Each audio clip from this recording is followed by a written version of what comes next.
Nagtutulakan sila sa dito, ha? Oo. Nag-uusap kami, sabi ko na nangyari. Lumabas pa si Jake. Sayang.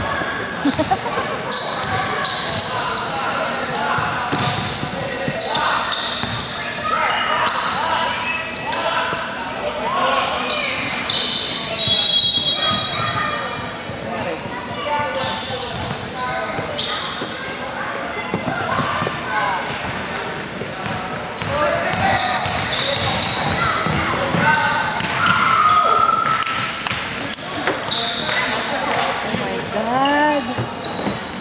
Malaki na yung lamang.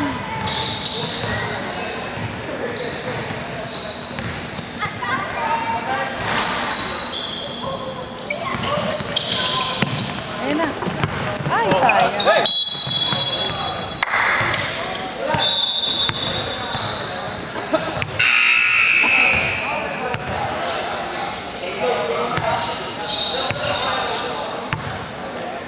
White mark pa. Eh, magkakaroon sila neighbors daw.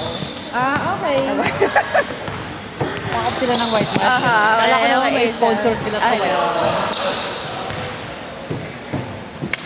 Totoo ba magkaka-white mark sila? Yung hangout daw niya.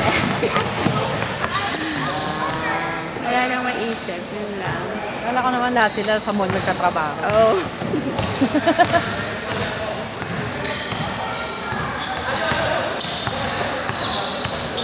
Saan pala nag-work si Jake? Wala pa. Nag-a-apply pa lang. Magpaturo ulit. Nag-gitara, hindi na ako marunong. Oo, sabihin mo lang. Eh, kaso nga yung time ko eh. Iba-iba yung oras ko sa trabaho kasi floater ako. Hirap na ng software.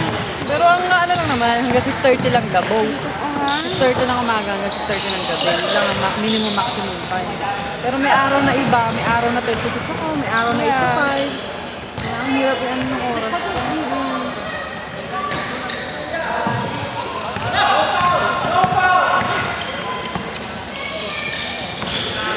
Ano ka, mag-freeze.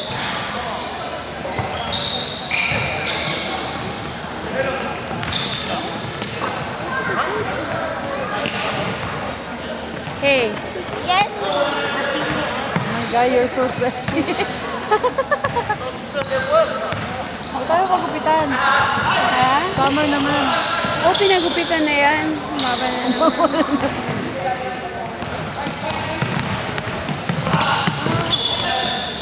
Come on, Carl.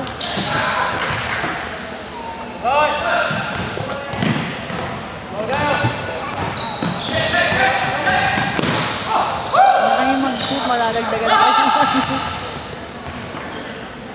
Wala na.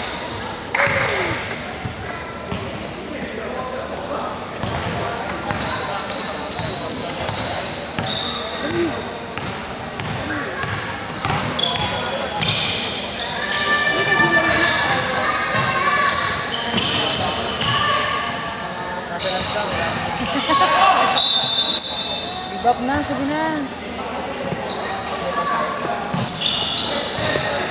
Ano nangyari sa kanila, pumalpak? Ba't grabe naman yung tambak?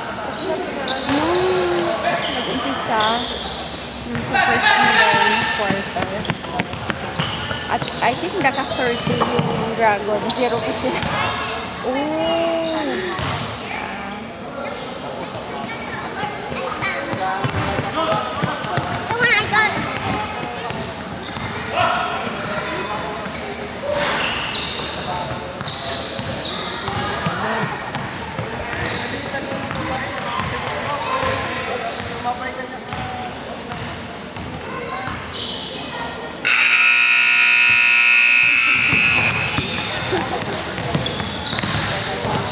Sabi ko nga kay Julio, ba't di nila ulit buuin yung Pilipinas?